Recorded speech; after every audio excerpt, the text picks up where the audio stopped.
All right, so first play we're going to look at, 2nd and 2, one of the Patriots' first offensive plays. What's going on, everyone? Mike Kadlick, Taylor Kyles here for CLNS Media here on a Sunday night edition of the Patriots Daily Podcast. Patriots Daily Pregame as these Patriots get ready to take on the Baltimore Ravens here at M&T Bank Stadium. Patriots are on the road, so we are in our house and going to give you a pregame show leading up right up into kickoff. Normally we do this where we react to inactives when they come out, but we already have inactives here, Taylor, so we can talk about those, see who is in, who is out for the Patriots, same with the Ravens. And then we're going to run through a couple more key matchups here. I know we did matchups a bit the other day on the pod, but these are some more in-depth things that Taylor was able to pick out. Yeah, game day matchups. Learning. We're always learning. And we can tell, too, Taylor, that you're actually feeling better this time and that you're not completely bedridden. I'm energized now. I missed some time, and I was feeling guilty, so now I'm back, baby. And it's game day, so I'm excited. It is game day. And some stuff I feel like hasn't been talked about quite enough that we're going to hit on before the game kicks off, so it's going to be fun. Love it. Also, the end of this Lions-Steelers game is insane, by the way. I'm looking, just so people don't think I'm being a total a-hole, I'm just trying to see what exactly is happening. There's a flag. The Steelers are up 29-24. The Lions basically had to throw into the end zone on 4th down. There's no time left, and there's a flag on the field, and they're talking about what's going on. I have no idea who this is going for or against. Goff is CBS like trying to get into the huddle. What is going on? I had Red Zone on. All day, and it shuts off when there's only one game left. So now I got to go to CBS and try and find the end of this one. So we can live react to this. We will also have a reaction at the end of this to the Broncos and Jaguars game that puts the Patriots back in some sort of position to potentially get the 1 seed if they can take care of business tonight against Baltimore.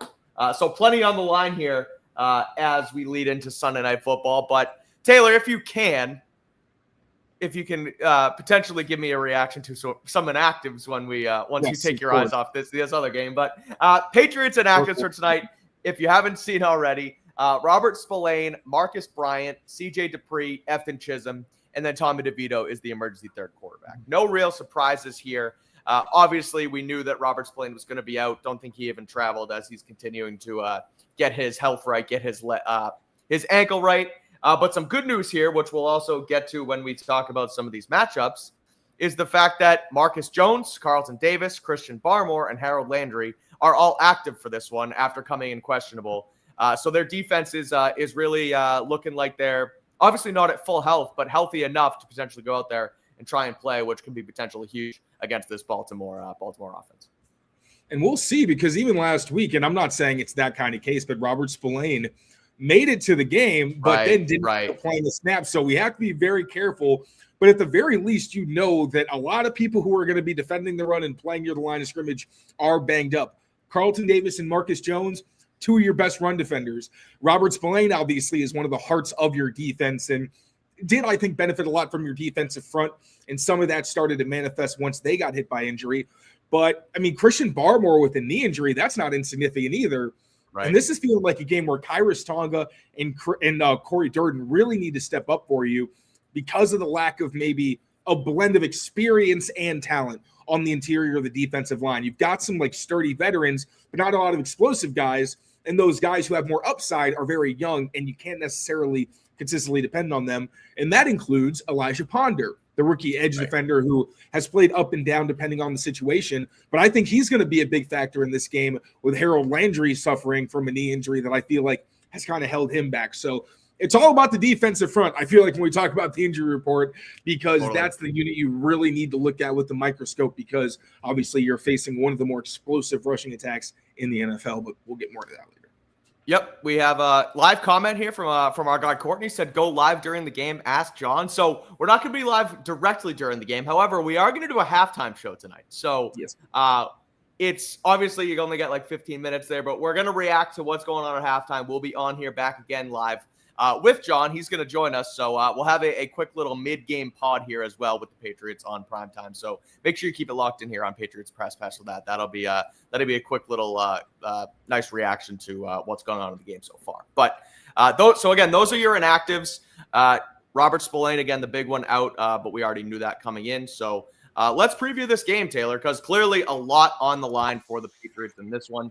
Not only given the matchups we're going to talk about, but just seeding wise, we just saw the Broncos lose to Jacksonville. So if the Patriots get another win under their belt here, they have a potential chance at gaining the 1 seed if they can win out here, which would also include wins against the Jets and the Dolphins, which right now feel like they should be all but shoo-ins. So a massive matchup here tonight. Also looking at Drake May and the MVP race, and what we're going to get into now is this Patriot on the MVP race too. Wanted to mention, yes, Matthew Stafford played awesome on Thursday night, but the Rams did lose. So, and Josh Allen, again, Bills won today against Cleveland, but Josh Allen didn't play a great game. So if Drake can suddenly put a couple in, and low-key, the Broncos losing also helps Drake May's cause. Because if he can have 3, really solid games here, Patriots end up with the 1 seed. That's an MVP resume to me. But on the first matchup you want to talk about, it is this Patriots passing offense against the Ravens defense. And the fact that, man coverage should essentially be a big emphasis here. And I know you dug a little deeper and looked at why Drake May is struggling lately against man coverage. So take us through this matchup and tell me kind of what you're looking for and how and why they can attack Baltimore tonight in the man coverage game.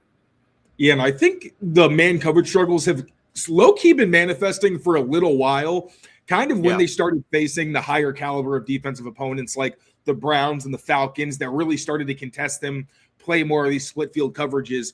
And it's not just man coverage where it's not just guys aren't getting open, because sneaky Mac Hollins has been a really good separator this year. If you actually watch him against man coverage, he's physical. We talked about him against off coverage, but against press, he's actually done a better job of winning at the top of routes and just getting guys off of him. He does get covered at times, and that's been pretty evident on a couple of targets, one against the Bengals, and then obviously last week, even though Drake's pass wasn't catchable. But I feel like he's getting open, but for some reason, for quite some time, he and Drake just haven't been on the same page. And whether it's Drake throwing behind him or, like last week where he runs a vertical route, looked like Drake was looking for a back shoulder, he is the only one of the Patriots man coverage targets who doesn't have 100 passer rating. And as you can see, it's actually at a 41.7. And that's why I think he's someone who's going to have to step up, because the man coverage targets, like Josh McDaniels mentioned, are coming because defenses are starting to take away specific players. And it's actually funny. You can see kind of wonky man coverage structures where defenses are specifically taking away the sideline towards Kayshon Boutte, where if there's one high safety, and last week you saw 2 high with the Buffalo Bills, but they'll usually have a safety towards Kayshon Boutte's side just so he can't be open for a vertical route like we saw the Patriots feasting on earlier in the season. Then over the middle of the field, Stephon Diggs has been their top target against man coverage. All of his damage has come over the middle. Hunter Henry, same thing. Demario Douglas, smaller sample size, but the same thing. Mac Hollins is the one guy that no one is really keying in on, and I think to a degree the running backs, even though that's been kind of hit or miss, like last week, Teron Johnson wound up covering Travion Henderson in what looked like the Bills being a step ahead. So you're going to get a lot of man coverage against the Ravens. I also think cover 0 is something they're going to have to prove they can beat. A lot of the time, they're throwing these out-breaking routes, a lot of them towards Hunter Henry. For whatever reason, Drake is great over the short middle, but that's what this cover 0 takes away. It's also forcing you to throw fast, but they're popping out some of these interior players, and you can't just throw the quick slant for an easy conversion. So you need to find other answers, particularly, I think, over the middle and the intermediate area on glance routes, things like that. But you need answers for the cover 0 and man coverage specifically. Mac Hollins, if you're going to talk about one guy that needs to kind of be the key in this game, I think it could be him. Another guy who has been actually looking at the numbers you shared, the best wide receiver against man coverage for the Patriots this year has been Demario Douglas. You mentioned over the middle. You mentioned glance routes, using him. And we've talked about it a little bit on the show the last couple weeks, not only as just a quick route, slot receiver, but deeper down the field. What do you make of Pop's matchup today against Baltimore? Do you think they can get him going? Do you think they have the answers to, the Pop Douglas test, or do you think he can be a factor against this Ravens defense? I'm hoping he can be, because Marlon Humphrey, you wouldn't think it, because he's a very good player, a veteran. He's gone to all pros. He's gone to pro. You don't go to the all pro. He's been an all pro, and he's gone to Pro Bowls. But this season, a lot of the time when the Baltimore Ravens give up explosive plays downfield in man coverage, it's throwing at Marlon Humphrey, and he plays in the middle or in the slot when they're in some of their sub packages, 3 receiver sets and stuff like that. But when they're going to go with more of those Kyle Hamilton kind of packages where he's in the slot or in the box against your more base packages like 2 tight ends or 2 running backs and stuff like that, Marlon Humphrey will be outside. I'd like to see the Patriots really exploit him with guys who win quickly off the line of scrimmage, specifically against man. That's Demario Douglas. I understand, though, that's kind of it's a hit or miss matchup because Marlon Humphrey is a big dude. So Drake is going to have to be on point if he's hitting pop. But at the same time, I think Demario Douglas can get open against him very quickly and create a lot of separation. And another guy I think could be a sneaky key to this game is Kyle Williams. Because there are certain matchups where you can get Kyle Williams matched up against Marlon Humphrey on the outside or the inside, depending on the formation. We've seen him cook veteran defensive backs off the line of scrimmage with his release package. If he can do that against Marlon Humphrey, I think that's like home run potential opportunity. So I think Demario Douglas is at the top of that list. Stephon Diggs, I just don't think has the explosiveness, the shiftiness to win every once in a while. But I don't love that matchup against Marlon Humphrey, so I'd kind of lean towards maybe the younger guys. All right, should be an interesting one here, especially against this Ravens secondary with plenty of good players. Among them, obviously Kyle Hamilton, and then you mentioned Marlon Humphrey there as well. So should be a good one here to get Drake May potentially cooking against this Ravens defense. We will talk about how they can use their rushing offense, guys like TreVeyon Henderson, to also potentially have advantage in this one. But first, I got to tell you guys about our friends over at Prizepicks, because as you know, this episode and every episode of Patriots Daily is powered by our good friends at Prizepicks. I had a different read up, but bowl games, basketball matchups, and playoff pushes are here, and it is all happening all at once right now while you and I are out here making decisions every single day. What gifts to buy, what to eat, what games to watch, and more. There is only one place where it feels good to be right, and that is on Prizepicks. As you know, we have Patriots versus Ravens coming up, so we will make a Prizepicks lineup right now for you guys to potentially follow for this one. I'm opening the app. It's pick, predict, and play over at Prizepicks. While I wait for this to load, I want to tell you guys that there is a new feature on Prizepicks now. They are early payouts, so if your lineup gets off to a hot start, you may now have the option to cash out those winnings before the game even finishes. Taking a look right here, we got Drake May to have more or less than 242.5 passing yards. We just talked about the passing offense and the fact that they can potentially get after this Ravens man defense. So let's take more. We're going to go with more than 242.5 passing yards for Drake May. Taylor, yes or no? You good with that? I like it. I vote yes. Okay. Especially Chidobe Awuzie is also out. That's a big absence for the Ravens secondary.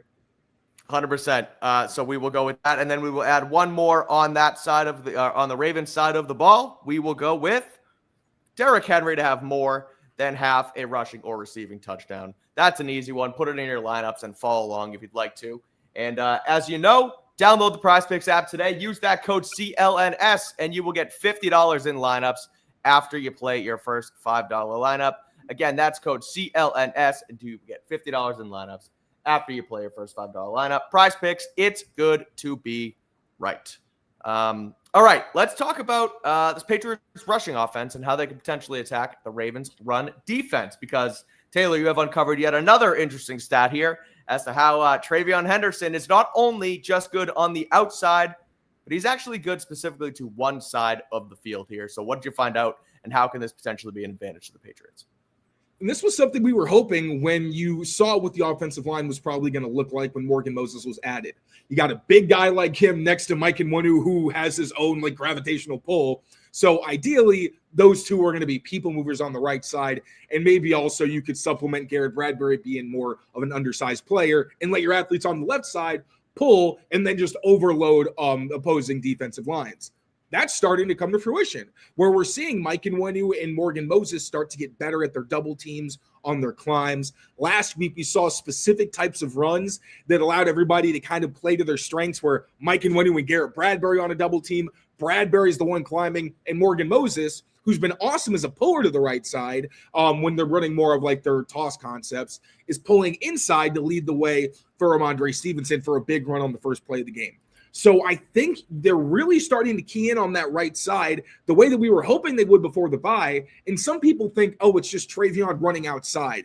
When you look at his plays running inside the tackles, he's also crazy impressive. The trend really is that he's like one of the best running backs in the NFL. The only running back with more yards per carry is Jahmyr Gibbs, who Mike Vrabel actually compared Travion Henderson to.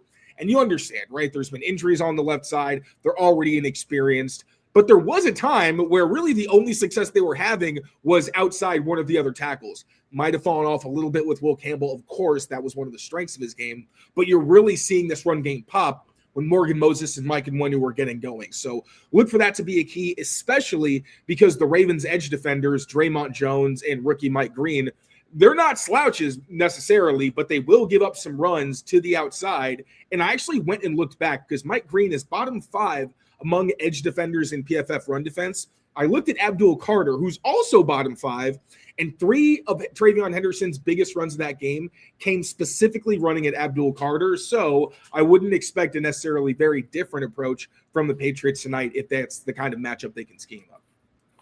All right. I like it. That is another interesting, little tidbit nugget here that, again, something that, frankly, you mentioned it earlier. I'm like, oh, yeah, Travion's been great on the outside. You got to get him better on the inside. But when you look at the numbers, you find out, no, put him behind Mike Nwenu and Morgan Moses and let him cook that way, and they should be rip-roaring and ready to go. So those are 2 key matchups on the offensive side of the ball for the Patriots leading into this one. Now let's talk about the defense, Taylor, specifically Patriots rushing defense. Sorry, you know what? Start with the passing offense because Zay Flowers is going to be a key guy that the Patriots need to hone in on today.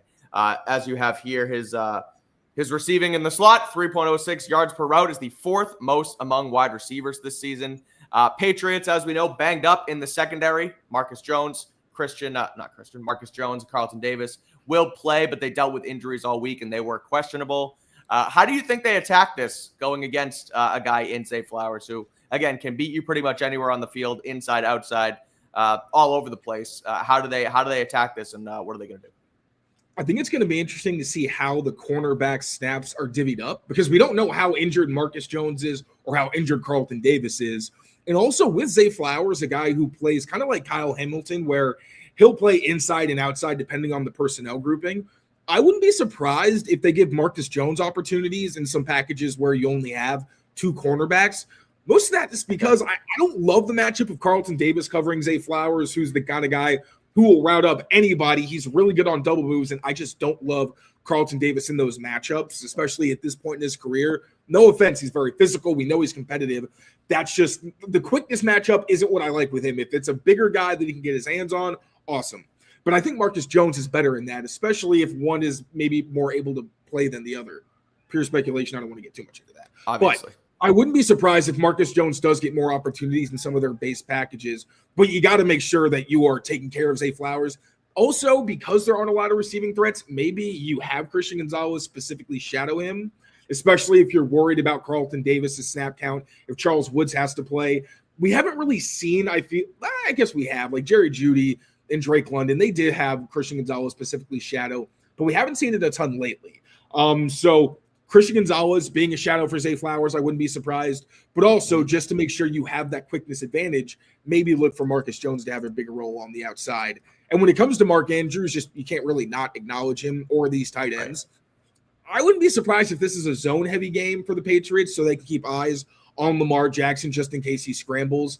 And also, honestly, last week, I didn't love what I saw from them on tape and man coverage. So if they do more zone, then I think they'll do a better job with the tight ends because you won't have those one-on-ones with Craig Woodson and Jalen Hawkins against bigger bodies. And if you do go with some of those structures that kind of favor the middle, I think you can keep the tight ends quiet.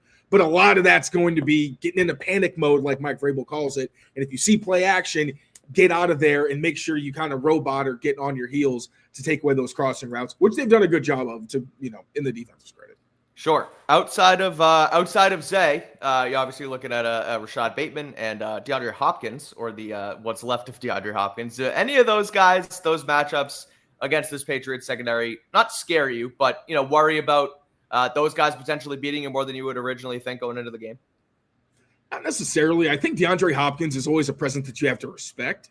Right. And that's why I'm not totally sure that they would necessarily shadow Christian Gonzalez and Zay Flowers. But if one of those guys starts really, popping off on you, I think you might have to make some adjustments. I don't know that we've even seen the defense do that, though. They tend to usually stick with their coverage game plans. I wouldn't sleep on Rashad Bateman and DeAndre Hopkins. I wouldn't want to say that. When you look at the numbers, it's Zay Flowers who's killing guys. But either way, Lamar Jackson's going to give guys opportunities down the field. So just make sure you're keeping it capped. You can't sleep on any of these guys. Yep. All right. We have one final matchup here. It is the elephant in the room. That is Derrick Henry.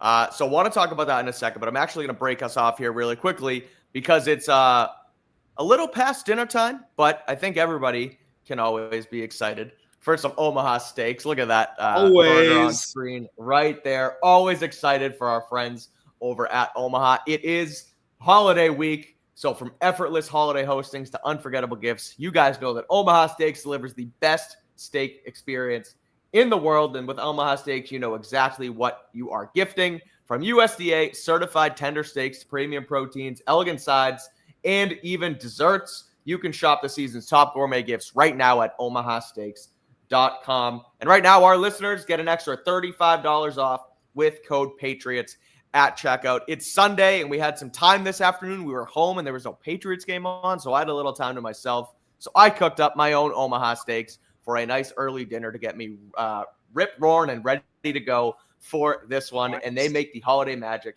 even easier at Omaha Steaks. I have some ready for my my holiday celebrations later this week too. So going to be awesome to enjoy some Omaha Steaks with family and friends as well. And you can save big on it right now. Again, just visit omahasteaks.com. And for $35 off, use code Patriots at checkout. Terms apply. See site for details. Again, that's omahasteaks.com. Use promo code Patriots at checkout. All right, Taylor, last one here. Derrick Henry, as we know, Mike Vrabel, all too familiar with the running back over on the opposite side. Played with, or coached him rather, in Tennessee for a number of years. He talked about him this week, how he's one of the, frankly, the best players he's ever coached. And Patriots have their work cut out for them because their run defense has slowly but steadily declined, over the last handful of weeks. Now, I know that you mentioned and want to talk about that. It hasn't only been because Milton Williams is gone. There's been other factors here that their run defense has kind of fizzled out. But after starting the season as one of the better run defenses, they've let up 100-plus yards to opponents in each of the last 5 weeks, with last week against Buffalo, 168 yards being their season high. Now you go up against Derrick Henry. You have Christian Barmore banged up. You are without Milton Williams. Your top tackler in Robert Spillane is down as well. So this feels like a tough matchup right here, right now for the Patriots. How can they not fix it, but get after it and make sure they keep both Henry and, frankly, Lamar Jackson relatively in check and don't let the run game get away from them? Yeah, I feel like the Patriots trenches have been the kind of thing where you really need to have an intimate knowledge of what's going on to really see through the numbers, because the run defense for a long time, until the numbers caught up with them, actually looked like it was much better longer than it was. But it really was that Atlanta game, and we talked about it, where I was like, there are some really big holes that are opening up, but the defensive backs did a great job plugging them up so that you didn't really see it, but they needed to fix it. And I felt like they never really did, whether it was miscommunications on the defensive front or, just sometimes the slants and things weren't working the way they were supposed to, or guys just frankly getting bullied off the ball. It felt like they were giving up more yards before contact, and that was what the numbers showed. And now I feel like the issue is more the edges just aren't very tight, even though teams aren't really getting outside on them very often. And by the numbers, this is a strength versus strength matchup, where the Patriots are very good defending outside runs, and the Ravens are very good running outside, on tosses especially. They love their tosses. That's what the numbers say, but I think that part of that is the defensive backs are doing really well. That's going to be tested today because Carlton Davis is hurt, because Marcus Jones is hurt, but also because I think the Ravens, if anything, are going to try to run inside and see if the Patriots can stop that. Because if you can't stop the inside run, that opens up pretty much the entire rest of your offense, run game and pass game included. And the Patriots haven't shown they can really step up in that regard. So Khyiris Tonga and Corey Durden specifically going to have probably their best games of the season, because this is the second week in a row they're going to face formidable backfield. Lamar doesn't run as much as he used to, so he's not the same kind of threat, but you still have to worry about Derrick Henry and be mindful of Lamar Jackson and show that you're able to have the eye discipline and just be able to match the physicality that you're going to see from this Ravens offense. One final note you had in here is this. It was sort of an overall topic here, but just the Ravens, red zone touchdown rate this season, second lowest in the NFL. Patriots run defense, obviously, or not their run defense, their red zone defense struggling of late. As we know, they let up the 5 touchdowns in a row to Buffalo last weekend. How does this matchup look for you? Do you think they can kind of finally get their red zone defense back on track against Baltimore this week? Or is that something that you still kind of have your antennas up for and, don't think they could sort of still run into some trouble here? This one's going to be quick because, like we talked about, the Patriots' red zone defense has just been plain bad. It's been a lack of discipline. Right. It's been poor execution. I really just put this in because this is an opportunity to prove that you can, against one of the worst red zone offenses in the NFL, actually show some resilience and stop them from scoring points and hold them to field goals. You haven't shown you can do that all season. So, real quick segment, just please capitalize on this opportunity, because if you don't, this is going to be a game that probably gets away from you very quickly. Looking at our comments here, somebody gifted 5 Patriots Press Pass memberships. Amit just texted us in the background. I don't know what that means. I don't know if people can claim these right now. I don't know. I think it means that's for Amit to figure out. But thank you so much. I like it. Hey, we'll take it. We appreciate it. We'll take any and all. It comes up as a super chat, so we'll take it. If people are allowed to claim these memberships, go right on for it. But good stuff, and we appreciate the love. Nelson is here in the chat getting ready for this game. They're all claimed automatically, according to the person that gifted them. Well, thank you. Appreciate it. Thank you, Terry. Yeah, all right. Let me just settle us up here.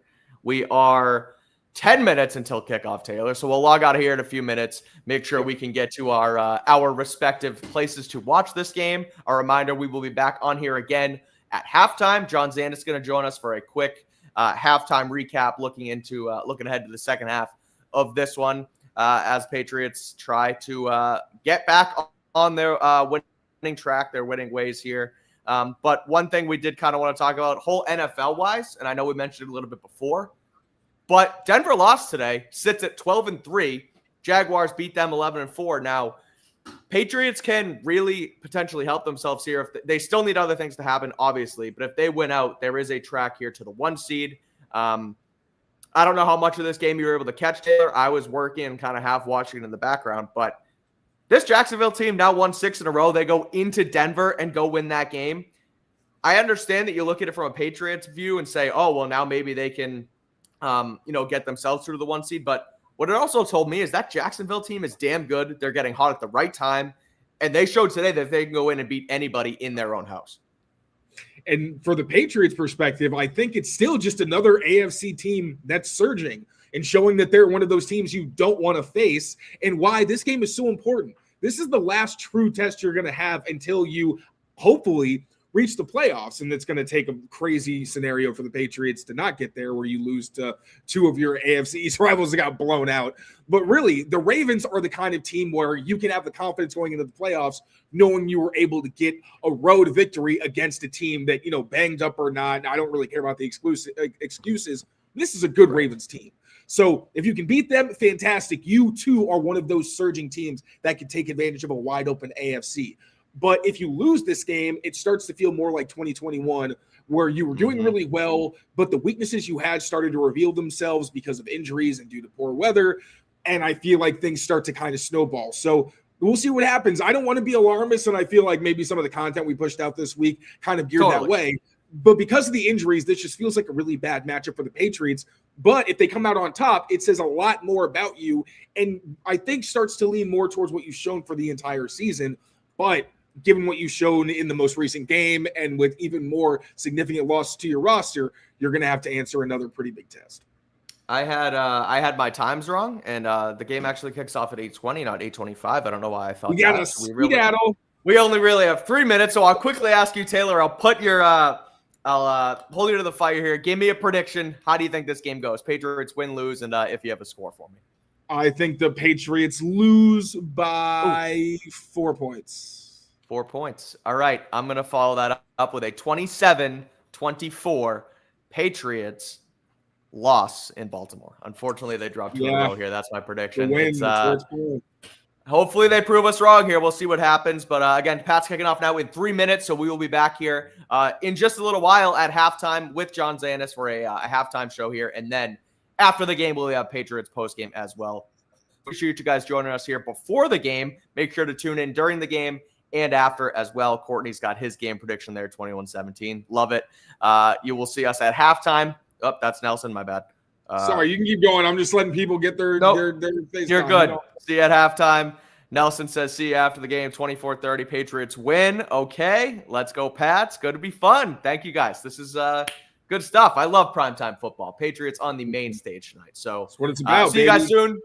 Appreciate the love. Appreciate you guys hanging out. And we'll see you in about an hour and a half so for halftime. So until then, take care of yourselves. Take care of each other. And we'll see you soon. Peace out, everyone.